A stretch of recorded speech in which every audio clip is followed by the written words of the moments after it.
Hi everyone, so earlier today we had the Diablo 2 Resurrected patch 2.4 update patch notes coming out, and we went through it on the stream talking about it a little bit, and I took some time as well to read through it, and I want to give my input a little bit on this. So as you might know, I have played and streamed and also uploaded some videos for D2R back in the release, and now is the time for the first big content update actually, as they prepare for the letter launch.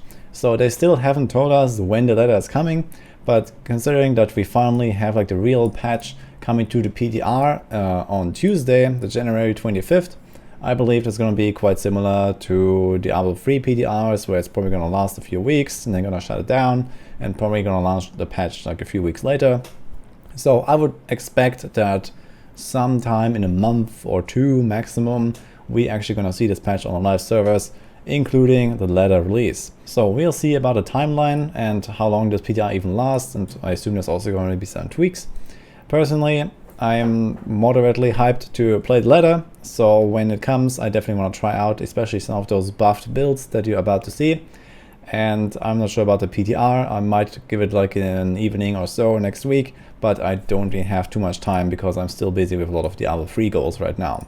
But if there's a good timing involved, then I will definitely play Diablo 2 letter a little bit.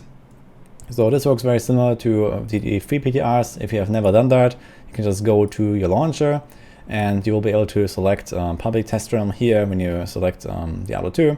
So just like that, and you can download and play it.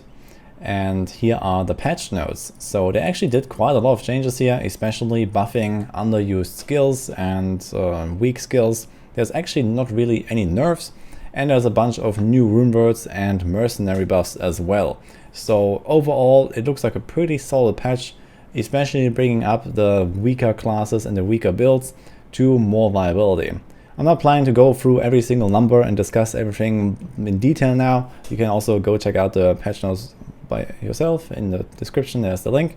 But definitely a few highlights are, for example, this here, melee Amazon, you have uninterruptible attack, you have extra attack speed on Fend. So this definitely sounds like a build that I want to try. I haven't really gotten around to playing a melee Amazon last time, but I will definitely do it next time I play the game. There's also some other changes to some of those melee lightning skills, which are already quite powerful. There's a pretty decent buff to the Plague Javelin, so that might be a bit of an option now. But I believe that compared to Lightning Fury, it's not really gonna hold up. There's actually a pretty massive buff to slow missiles, which personally I believe is a very underrated skill, because especially in Health of Agility, it can help you to survive very easily against a lot of ranged monsters like Burning Souls and like lots of archers and succubus projectiles and these kind of things. And now you can actually slow them even further, essentially making it super easy to dodge everything when you have an Amazon running around or you're playing one yourself. So this seems to be great. So there's some other little tweaks, especially this casting delay reduction. You can notice on a lot of skills they have changed that or removed that or made it not share cooldown with other skills. So there seems to be some overall like fluidity of the gameplay that they are trying to introduce here that will probably help a lot, especially when you combine this with this quick cast option that you have. So in case you didn't hear about that, they introduced quick cast as basically a way of pressing a button and immediately casting a spell, similar to how this works on console when Diablo 2 Resurrected released. So you don't have to just swap to your ability first and then cast it, but you can just do it directly with a hotkey. There's some other cool changes for the Amazon here, like dodge and avoid. You're not getting stun locked anymore. This was usually a pretty big problem with those skills. Some buffs to the bow skills, so freezing arrow, like especially mana cost reduction. Magic arrow has been changed to have more damage conversion, so this seems pretty cool to deal with physical immunes when you play some kind of physical archer build. So it's definitely something I want to try as well, but typically these builds require pretty high investment to really feel good. But there's some other buffs to this, like strafe, for example, exploding arrow, immolation arrow. So lots of pretty good stuff there. Then comes the martial arts assassin. So this is actually a pretty massive change.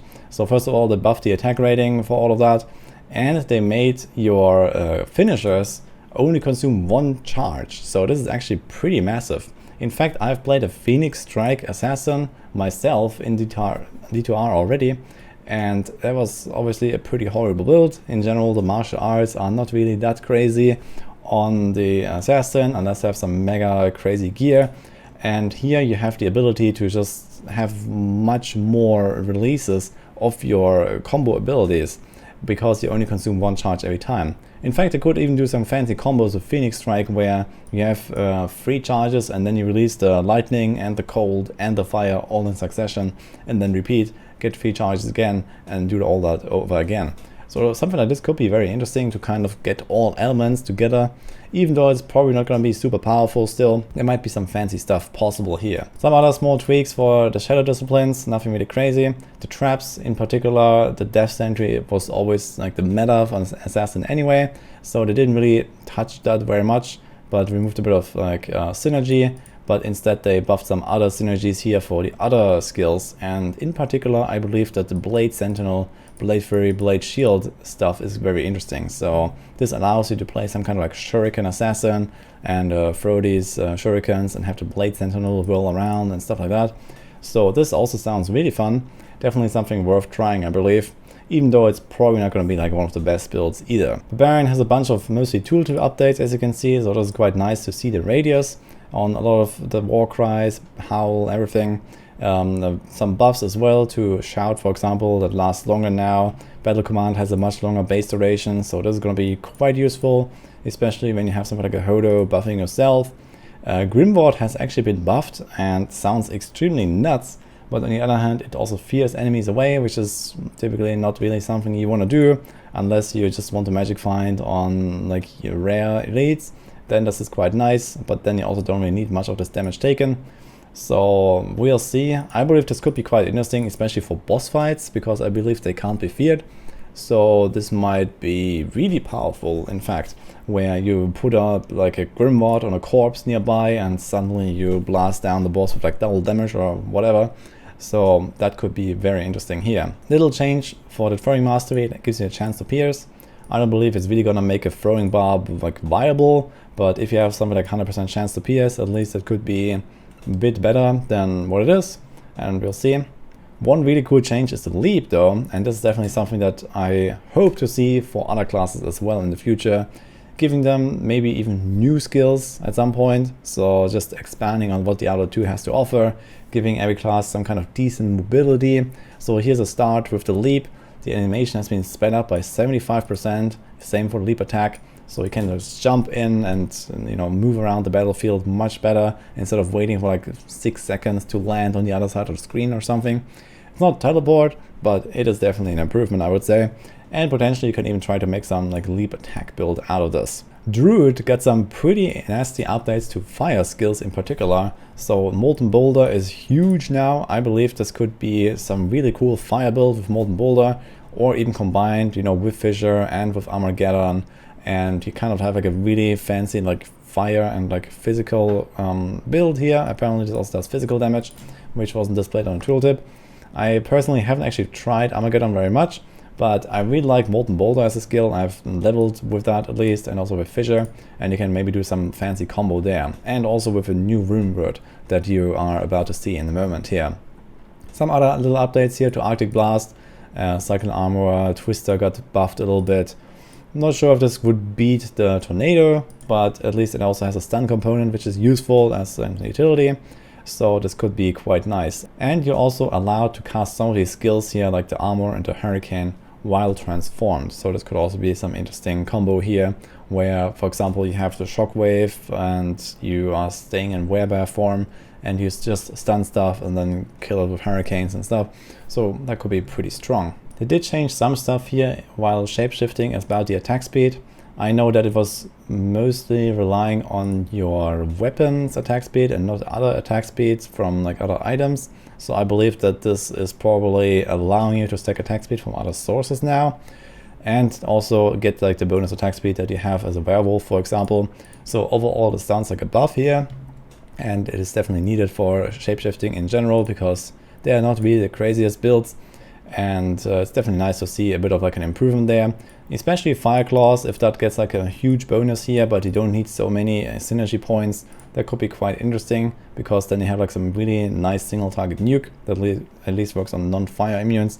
and then you can maybe combine this with some other, like, you know, maul or so for physical damage, and you have like a nice combo. In general, you can also see that a lot of skills, not just here on the Druid, got extra attack rating, and there's also some benefits that you can gain from the Mercenaries now, where just it helps out all these like kind of physical and attack based builds compared to spell builds, and this is definitely one of the weaker side of builds until you reach like a far end game where you have lots of attack rating to actually hit enemies. So this is definitely great to see that it just helps you out early on to stack more attack rating everywhere, because this is really annoying that you usually can't hit your enemies. Here are some updates to the summoning skills. So they fixed the bug of sages being completely physical immune and nightmare difficulty for whatever reason, but instead they gave all difficulties 25% physical reduction, so this is overall a little buff to their survivability. Nothing crazy.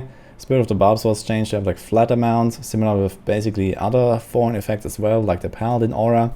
So it seems like they just want to like normalize the damage a bit, which will probably make it a bit less abusable on like the early game side of things. But I guess you might be able to actually make a working Thorns build now. So we'll see about that. And they changed the summons, like the DPS summons, a lot on the Druid. So for example, Ravens could be much more powerful now. Although this remains to be seen like how well this actually works, but they're supposed to attack more often, but they have like fewer charges, so you kind of have to be like an active summoner if you want to play with Ravens. They gave the Spirit Wolf some cold damage and chill effect, that's pretty nice for some support. And also if you want to deal with physical immunes, the Dire Wolf and all the other wolves and summons were basically buffed, so you can actually probably play some pretty decent Summoner Druid now. So I'm quite excited to see how this goes. In fact, I've actually played and beaten hell on hardcore as a Summoner Druid, so quite interesting to see how this will shape up in the next patch. Then we have Poison Creeper as well, which got a significant buff, but who knows.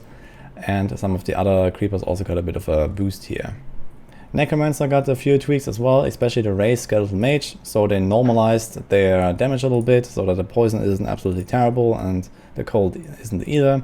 So remains to be seen like how much they will really be worth it now, but yeah, they definitely got a bit of an improvement there.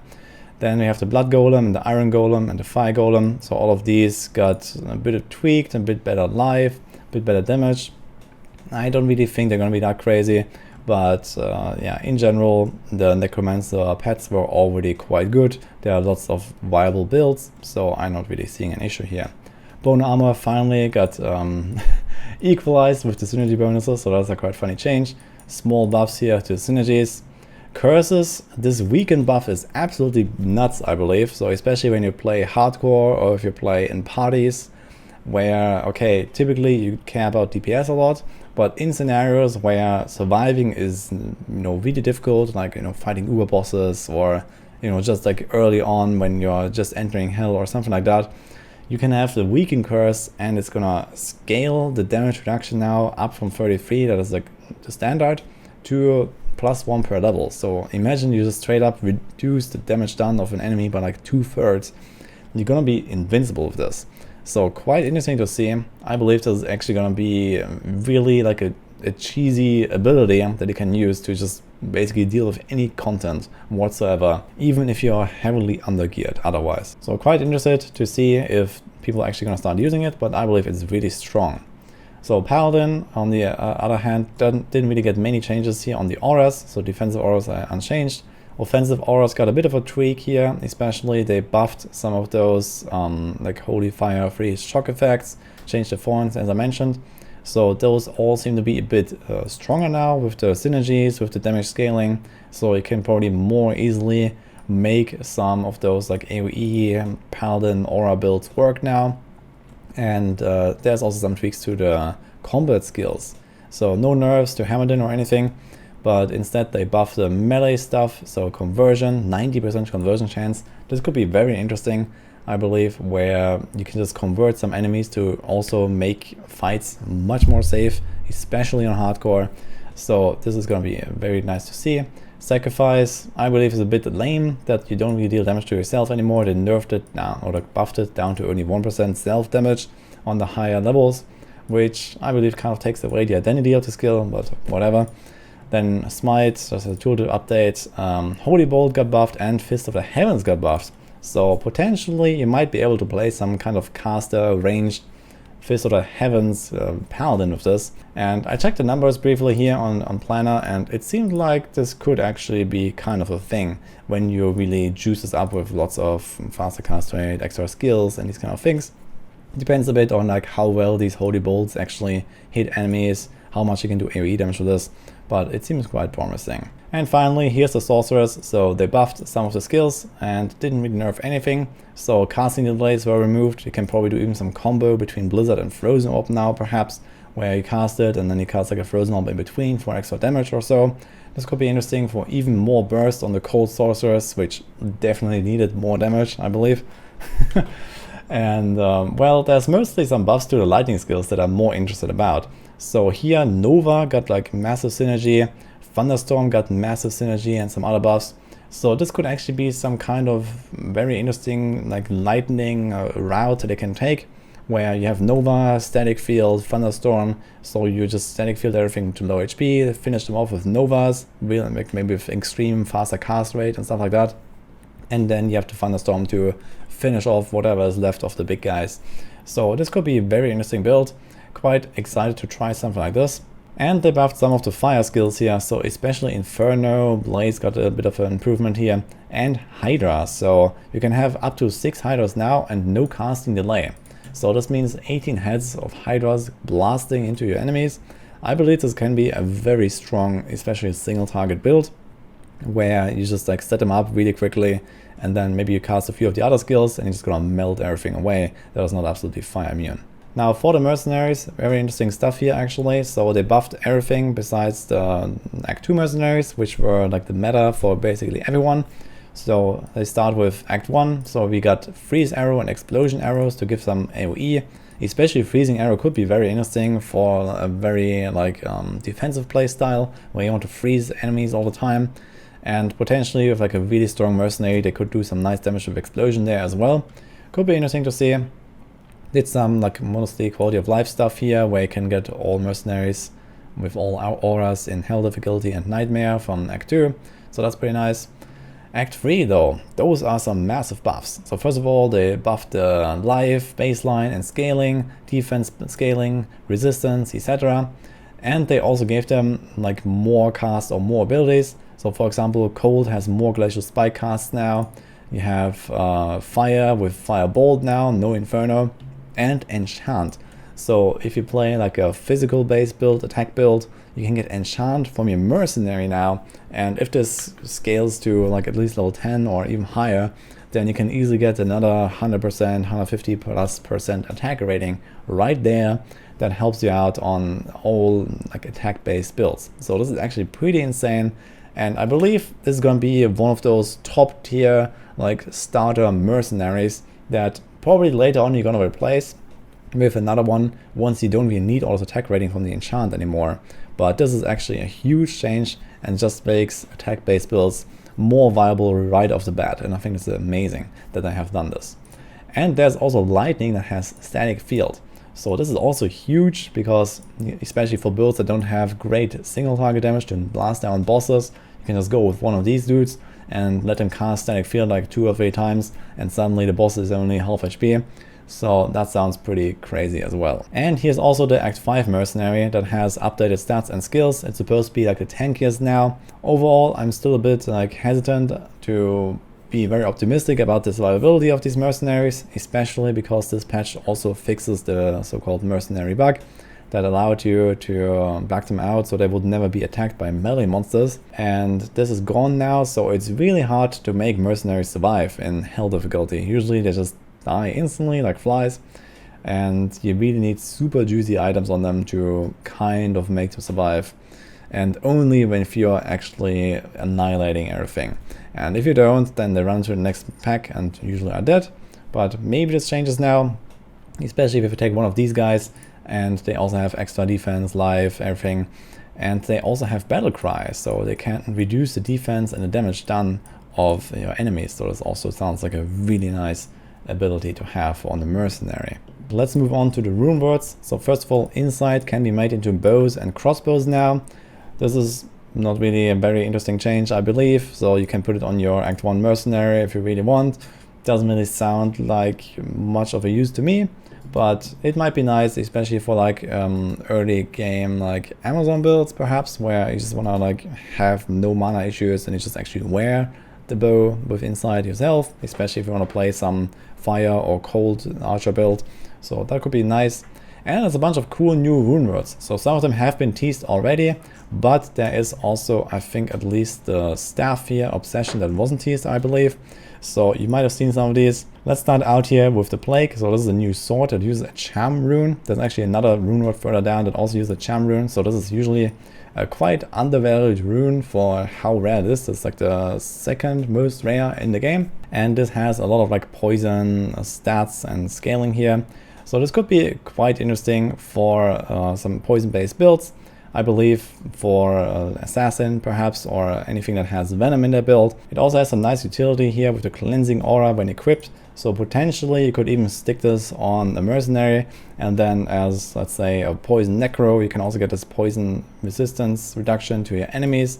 So there's lots of interesting stuff like this, freeze, open wounds. So overall, lots of really good stuff here that can put on a Mercenary especially.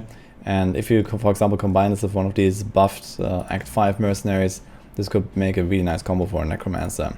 He has Pattern, which is a claw, so this is like a very early game Tal or tool, so you can get this, you know, in normal difficulty. Just helps you out with lots of flat elemental damage, poison damage as well, some stats, some res. Yeah, nothing really crazy, just yeah, nice early game weapon, I would say. And especially if you combine this with some of those martial arts buffs and all the attack rating buffs, all this flat damage is actually going to be quite helpful early on to get you through Nightmare at least, and then further maybe with some other weapons. He has Unbending Will, which is a 6-socket sword. So that's also a really nasty new runeword. This is not like the most of the endgame runewords, and it doesn't really have a crazy cost most of all. So you can actually make this right early and then use this as kind of like a starting point into endgame. We have 350% enhanced damage, attack speed, you have combat skills for barbarians, you have damage to undead, you have lifesteal, prevent monster heal. So essentially this has everything you want, and if you're playing some two-handed barbarian or paladin or something like that, you just put this into your first big elite base weapon, and there you go, and then you can farm up pretty much anything else you want with this later. Here's a Helm Wisdom that is also not really too expensive, but has lots of amazing stuff, especially for Amazons. This could be interesting, where you can replace a Razor Tail that has 33% pierce attack on the belt, and now you can have that on the helm instead to reach 100% pierce, which is quite important for Lightning Fury, for example. And you also have all the mana you ever want. So there's mana steal on hit, there is mana on kill, there's damage taken goes to mana, there's cannot be frozen, there's some energy, and there's some attack rating as well. So this is actually a really nice, not super endgame runeword yet again, but I really like it, and I believe this could also see some other uses on other builds. For example, like one of those weapon throw barbs, this could be interesting as well. Or this could even be used on something like a Sorceress if you really want, you know, all the mana that you can have, especially if you're using energy shield on top of this. So essentially, if you put this thing on an Amazon, you free up both a ring, which is the Raven Frost, and the belt, which is the Razor Tail, and you can suddenly wear two other things there by just giving up the helm slot. So it's actually really nice, because you have to kind of be frozen and all the mana and the pierce. So this is, it's just going to be amazing quality of life. So here next up is the Obsession, which is a 6-socket staff. So this is very interesting runeword as well,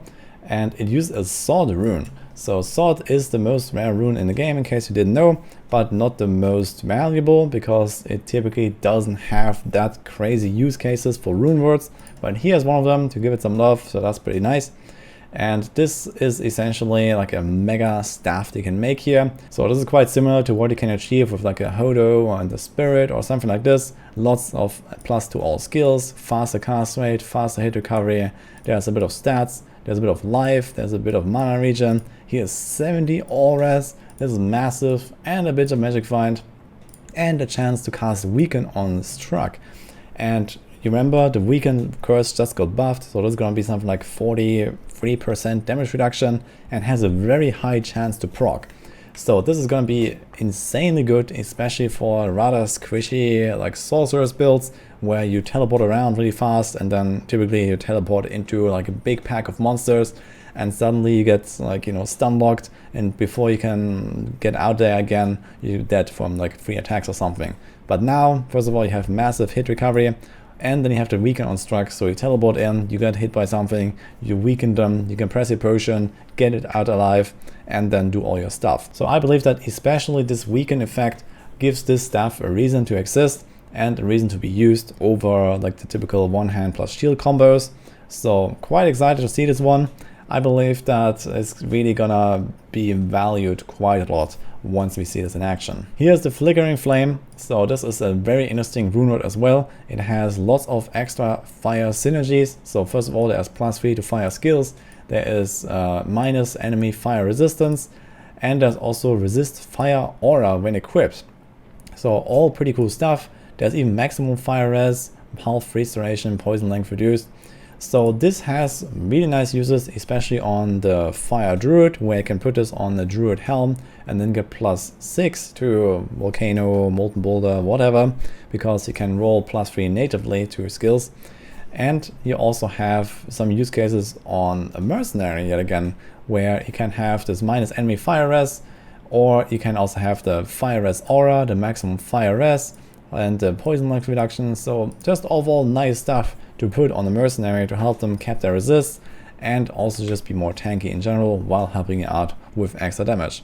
So again, nothing super crazy on this, but everything is nice. So I also really like this one, especially if you want to make one of these Fire Druids.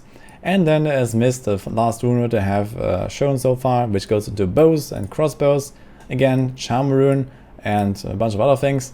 And this one has a concentration aura when equipped. So also really nice aura to have on any kind of attack build, especially physical based builds. Has lots of extra skills, attack speed, 100% pierce, and enhanced damage. So this is really good values that definitely make a good base usable and make it like a strong physical weapon. There's also a bunch of auras, a bunch of freeze, and a walrus again. I believe this is a mistake here, so that's probably just once, and also a bonus to attack rating. So overall this is really strong. You can stick this on your Mercenary, for example for the pierce attack. Remember the Act 1 Mercenary that got buffed with the explosion or the freeze arrow. And also you can use this on non-Amazon classes to get 100% pierce. So you can do especially some really weird like Paladin or Barbarian builds or whatever using this bow, and suddenly you have a bit of like AoE there involved if you don't want to use one of these explosion arrow crossbows, for example. So really interesting stuff here. I believe that all of these rune modes are really nice, especially for their cost, especially because they use some of those rather unused runes. Even if they're like a bit rare and endgame, typically they're not really the most like expensive, although now they might be slightly more expensive because people want to play with those new runewords and try them out and have some fun with them. So in general, I believe they did a really good job of making some interesting new runewords here that will definitely spice up especially the mid game a bit. Moving on, here's a bunch of cube recipes that they have introduced to allow you to make exceptional and elite versions of set items. So this used to be possible with uniques only, and now you can do it with sets. So this might actually give a bit of viability to some of those lower level runewords. Although, yeah, we have to go through them one by one and actually see where this would be some good use case. But there might definitely be some examples here and there where you might want to wear like an exceptional or elite version suddenly of one of your sets. And they also buffed a bunch of sets. I have to say that honestly, most of these don't even ring a bell for me because they are probably so terrible that you would never use them. So this is definitely a good start here to buff some of them. So they added, for example, some all skills here, some mana there, some cold damage there. Pulcator's got some lifesteal and some deadly strike. Sounds all really nice, but I believe you're probably a bit out of scope for this video here to go through all of them and take a look. In general, I don't really expect that much to come out of this, but again, this might be a good start to more buffs in the future. And there's also level area changes. So they introduced more eye level 85 or monster level 85 zones. So this is going to be the same like end game level that, for example, the pit has, and some of the other end game zones. And now he has a bunch of these, especially optional side areas that were buffed. So in Act 1 there's Underground Passage, there's a Stony Tomb, there's even some stuff in Act 3, Swampy Pit, Arachnid Lair, the temples. So that is actually really cool. I really like those areas here for farming. And also a bunch of stuff in Act 5. Yeah, so all these like portals to those like side areas, they're all ID5 now. But honestly, I don't really see a lot of people farming in those areas because they don't really offer much of an advantage. In fact, there is way more dangerous monsters there than they are in like Act 1 zones, and they have the same monster level. So I think that without any kind of compensation for having these incredibly much harder monster types there, I believe we're probably not gonna see many people running those zones. But I might be wrong about this, but I think that, yeah, this is a good start, and there should definitely be more like reason introduced to maybe run something in Act 5, because maybe you can find, you know, certain types of items more often in Act 5 than you can find in Act 1. Let's say, you know, Act 5 is like this whole like cold area, cold zones, and there you can find maybe more items that have cold damage or cold resist on them. And then similarly, maybe in Act 4 you find more fire themed items, in Act 1 you find more poison themed, I don't know, maybe something like this. Or maybe they could even give it some kind of like more specified farming purpose, where maybe you find more of that one rune or more of this one rune in that zone, or more of, you know, swords in this zone and more of, you know, shields in that other zone. I don't know, but for now this is what we got, and definitely gives at least the option to run some other farming zones here to try out and more and see how it goes. And lastly, here's a few general changes. So this is actually really good stuff. Character hit block will no longer apply while your character is playing a pre-skill cast animation. So this should not really lock you out from using your stuff while blocking. So this is really good. Then there's also like a streamlining of attack speed, where before you could like swap your weapons and sometimes you would have more attack speed, sometimes less. So this was really weird and clunky and kind of like an outdated thing. So this is nice that this got normalized. And also character hit recovery will now have diminishing returns when being hit by another player, so that basically you can't get super perma stun locks in PvP anymore. So pretty cool stuff here, I believe. Overall this patch looks pretty good. Personally, I really like these changes, especially to Amazon and to the Assassin with the melee and also the bow stuff. So I'm quite pumped to play this, maybe even some Summoning Druid and Fire Druid. So this would be the kind of builds that I would be pumped to play when I go back to D2R at some point. I think the patch looks pretty solid. It's definitely a quite long list of changes, and they have mostly targeted the right areas. They didn't really nerf anything. In fact, they buffed some builds like Cold Sorceress even more, for example. So that is a bit surprising. I believe that the game would definitely do well with a few nerfs as well, especially something like Hammerden, Cold Sorg, Teleport in general. Should probably be adjusted at some point, especially if they do not give other mobility skills to other classes. But they have also, you know, shown that they know kind of what is really bad and have some really good adjustments for them. So let's see how all this will play out. Especially the new Runewords are quite exciting, I believe, to play around with, especially for like, you know, mid-range budgets. So this is exactly the kind of things that we need, instead of making like even more super crazy endgame things.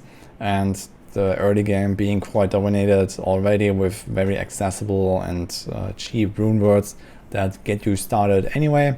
So that's exactly the right place to move those new Runewords. So I actually expected to talk a lot less about this, and this turned out to be a quite long video now. Glad that you're still here. Hope you enjoyed my thoughts. Let me know what you think. Let me know what you are most hyped about and what maybe might be missing that you wanted to see, or if you have any other cool ideas for Diablo 2 Resurrected in the future.